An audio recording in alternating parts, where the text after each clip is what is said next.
Hello বন্ধুরা, কেমন আছো তোমরা সবাই? আশা করি সবাই বেশ ভালো আছো। আমি FM আবির তোমাদের সবাইকে স্বাগত জানাচ্ছি গো জি8-এ।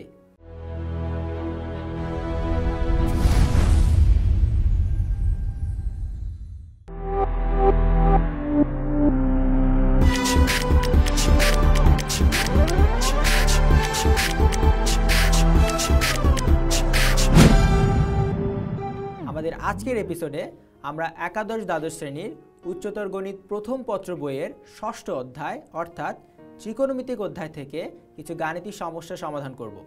তাহলে চলো বন্ধুরা, আর দেরি না করে শুরু করে দেই আমাদের আজকের এপিসোড। বন্ধুরা, বোর্ডে তোমরা একটি গাণিতিক সমস্যা দেখতে পাচ্ছ। এবার আমরা গাণিতিক সমস্যাটির সমাধান শিখে ফেলব। এখানে বলা হয়েছে একটি গাড়ির চাকা 200 বার আবর্তিত হয়ে 800 মিটার পথ অতিক্রম করে, চাকার ব্যাস নির্ণয় করতে বলা হয়েছে। তাহলে ধরো এটি হচ্ছে আমাদের গাড়ির চাকা।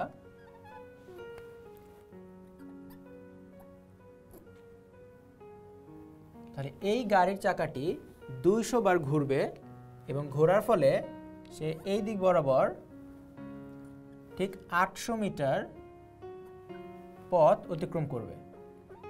তাহলে গাড়ির চাকাটা যদি একবার ঘোরে, তার মানে এই একবার ঘোরার ফলে আমাদের কেন্দ্রে মোট 360 ডিগ্রি কোণ উৎপন্ন হয়, অথবা এটাকে আমরা রেডিয়ানে বলতে পারি 2 পাই রেডিয়ান কোণ উৎপন্ন হয়।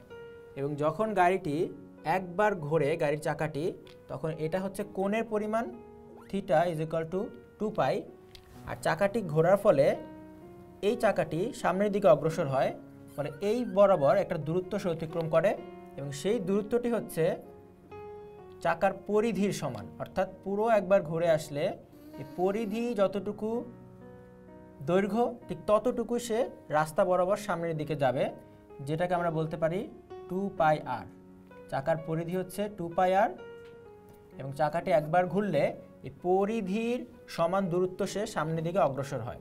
তাহলে এই আইডিয়াটিকেই আমরা আসলে কাজে লাগিয়ে এই গাণিতিক সমস্যার সমাধানটি করব। তাহলে চিন্তা করো, গাড়িটির চাকা মোট 200 বার ঘুরেছে। আমরা বলছি গাড়িটির চাকা যদি একবার ঘুরতো তাহলে আমাদের থিটার পরিমাণ হতো টোয়াইস পাই। তাহলে যদি 2 বার ঘোরে তাহলে টোয়াইস পাই ইন্টু 2 মানে 4 পাই।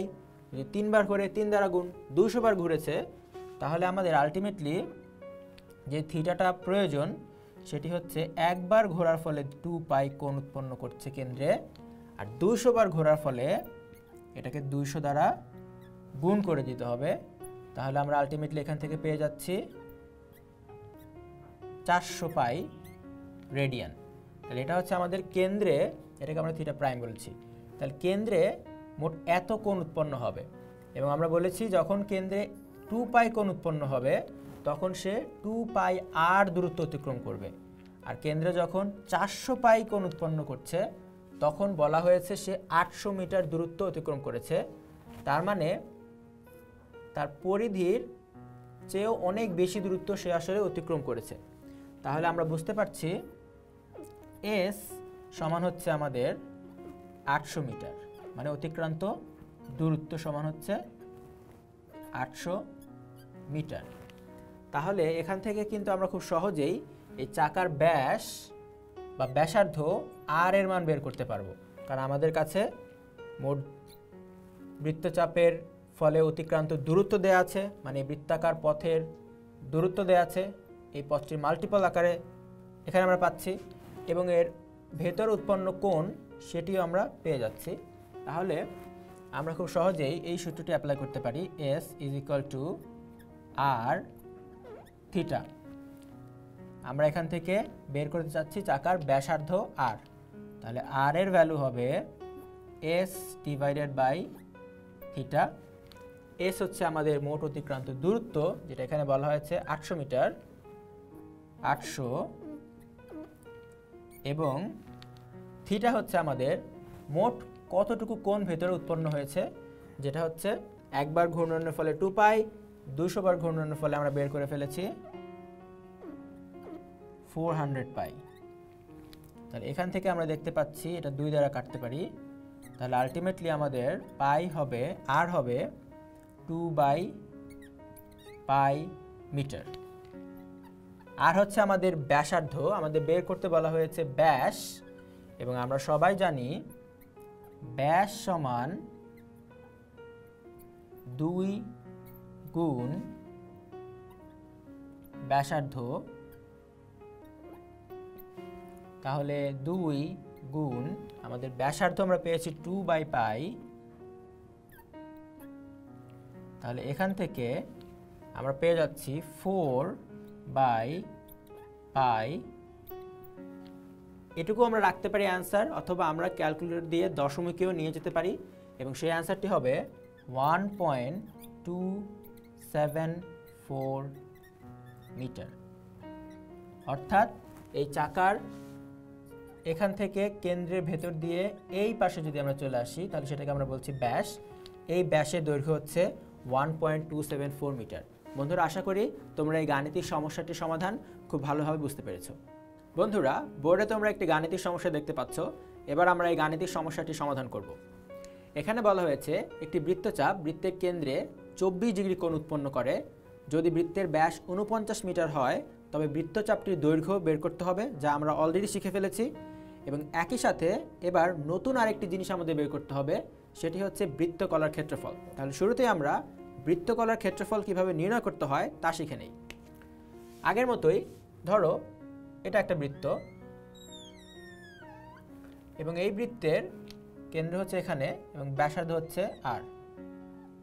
আমরা বলেছিলাম ধরো এই পয়েন্ট থেকে যদি আমরা এই বৃত্তের উপর দিয়ে চলতে থাকি এবং এই পয়েন্টে চলে আসি, তাহলে যে একটা বৃত্তচাপ আমরা সৃষ্টি করলাম, বা এই বক্রপথটি আমাদের বৃত্তের কেন্দ্রে একটি কোণ উৎপন্ন করলো, যেটি হচ্ছে থিটা। আমরা এই বক্রপথ বা বৃত্তচাপের দৈর্ঘ্যকে বলেছিলাম এস, কোণটি থিটা, ব্যাসার্ধ আর। আমরা বলেছিলাম বৃত্তচাপের দৈর্ঘ্য S is equal to r into theta. এই সূত্রটি আমরা আগে শিখে এসেছি। এবার আমরা দেখব এই বৃত্তচাপটি বৃত্তের কেন্দ্রে যে কোণ উৎপন্ন করলো, এর ফলে এখানে যে একটি ক্ষেত্রফল আমরা দেখতে পাচ্ছি, একটা এরিয়া, সেই এরিয়ার ক্ষেত্রফল আসলে কত তা আমরা বের করতে চাচ্ছি। তার মানে ঠিক এই অংশটুকুর ক্ষেত্রফল আমরা বের করতে চাচ্ছি। তাহলে সেটি বের করার জন্য আমাদের সূত্রটি হচ্ছে বৃত্তকলার, এবং এই অংশটিকে বলা হচ্ছে বৃত্তকলা। বৃত্তচাপ বৃত্তের কেন্দ্রে যে কোণটি উৎপন্ন করে, এর ফলে যেই এরিয়াটুকু সৃষ্টি হয় তাকে আমরা বলছি বৃত্তকলা। এবং এই বৃত্তকলার ক্ষেত্রফল আমরা বের করতে চাই। ক্ষেত্রফল বের করার সূত্রটি হচ্ছে হাফ ইন্টু বৃত্তের ব্যাসার্ধের স্কয়ার ইন্টু এই বৃত্তচাপ যেই কেন্দ্রে যে কোণটি উৎপন্ন করেছে সেটা আমাদের এখানে লিখে দিতে হবে। তাহলে হাফ আর স্কয়ার থিটা, হাফ ইন্টু ব্যাসার্ধের বর্গ ইন্টু কেন্দ্রে উৎপন্ন কোণ। এবং আবারও বলছি, এই কোণ কিন্তু সবসময় রেডিয়ানে আমাদের বসাতে হবে। যদি ডিগ্রিতে দেয়া থাকে, যেমন আমাদের এই সমস্যায় কিন্তু কেন্দ্রের কোণটি ডিগ্রিতে দেয়া আছে, আমাদের সেটিকে আগে রেডিয়ানে কনভার্ট করতে হবে। তাহলে এই আইডিয়াটিকে কাজে লাগিয়ে আমরা শুরুতেই বৃত্তচাপের দৈর্ঘ্য এবং পরবর্তীতে বৃত্তকলার ক্ষেত্রফল বের করার চেষ্টা করব। তাহলে বন্ধুরা, শুরুতেই আমরা আমাদের যে ডেটাগুলো দেয়া আছে সেগুলোকে রেডিয়ানে, এবং আমাদের এখানে ব্যাস দেয়া আছে সেখান থেকে আমরা ব্যাসার্ধ বের করে ফেলি। তাহলে আমাদের কেন্দ্রে উৎপন্ন কোণ থিটা সমান দেয়া আছে 24 ডিগ্রিস, কিন্তু আমরা ডিগ্রিতে রাখতে পারবো না, আমাদের এখানে অবশ্যই রেডিয়ানে কোণটিকে বসাতে হবে। এবং আমরা কিন্তু অলরেডি জানি ডিগ্রি থেকে রেডিয়ানে নিতে হলে π/180 দ্বারা আসলে গুণ করতে হয়। এই গুণটি করার জন্য আমরা ক্যালকুলেটরের সাহায্য নিতে চাই। তাহলে আমরা দেখতে চাই এটি রেডিয়ানে নিলে আসলে কত আসে। উপরে 24 গুণ পাই এবং নিচে আসছে 180। তাহলে আমরা আসলে পেয়ে গেলাম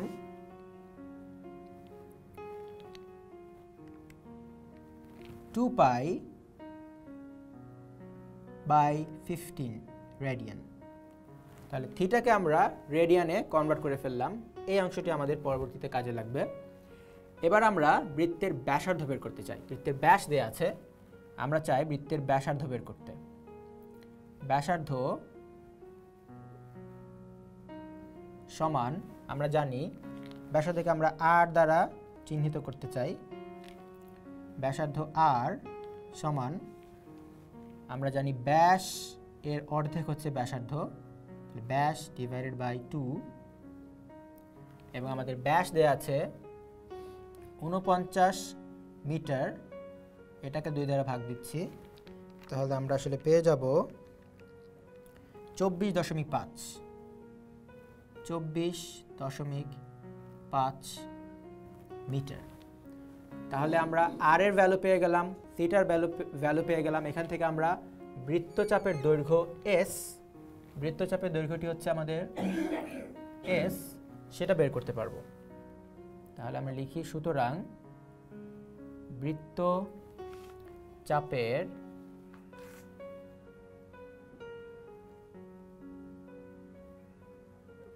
দৈর্ঘ্য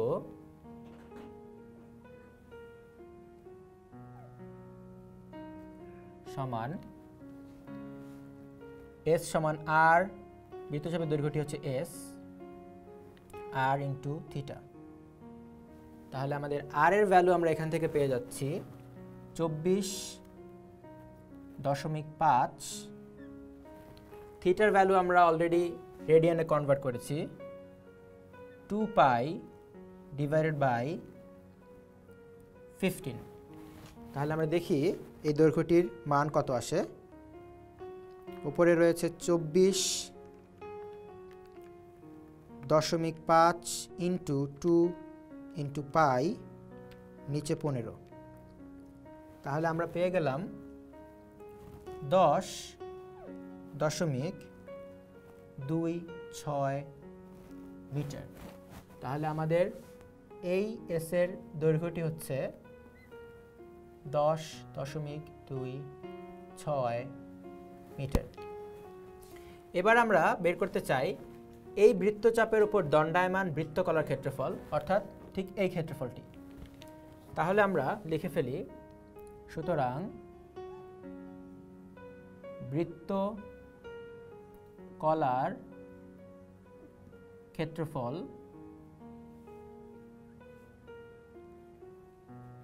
সমান, আমাদের সূত্রটি হচ্ছে হাফ ব্যাসার্ধের স্কয়ার মানে আর স্কয়ার ইন্টু কেন্দ্রে উৎপন্ন কোণ, তার মানে হচ্ছে থিটা। তাহলে আমরা লিখলাম হাফ ইন্টু আর, ব্যাসার্ধ এখান থেকে আমাদের নিতে হবে 24.5 তার স্কয়ার ইন্টু আমাদের থিটার রেডিয়ানের যে প্রকাশটা সেটা আমাদের নিতে হবে 2 পাই বাই 15। এবং যেহেতু এটা ক্ষেত্রফল তাই একক হবে বর্গমিটার বা মিটার, এম স্কয়ার আমরা লিখতে পারতাম, আমরা বাংলাতেই বর্গমিটার লিখে দিলাম,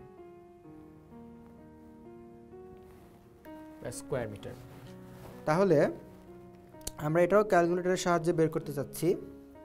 উপরে আছে আমাদের 24.5 এর স্কয়ার, তার সাথে গুণ আছে 2, তার সাথে গুণ আছে পাই, নিচে আমাদের আছে 2 গুণ 15।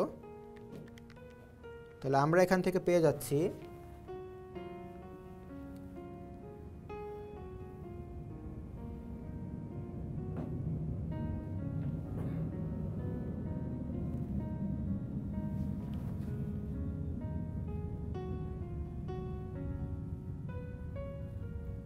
আমরা এখান থেকে পেয়ে গেলাম 125.72 বর্গমিটার।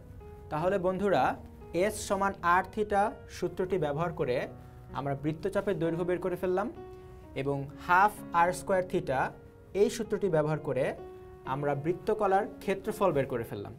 আশা করি বন্ধুরা তোমরা এই গাণিতিক সমস্যা সমাধানটি খুব ভালোভাবে বুঝতে পেরেছো। বন্ধুরা আশা করি আমাদের আজকের এপিসোডটি তোমরা খুব ভালোভাবে বুঝতে পেরেছো। পরবর্তী কোনো এপিসোডে নতুন কিছু নিয়ে তোমাদের সামনে হাজির হব। সে পর্যন্ত ভালো থেকো, সুস্থ থেকো এবং অবশ্যই গো জি8 এর সাথেই থেকো।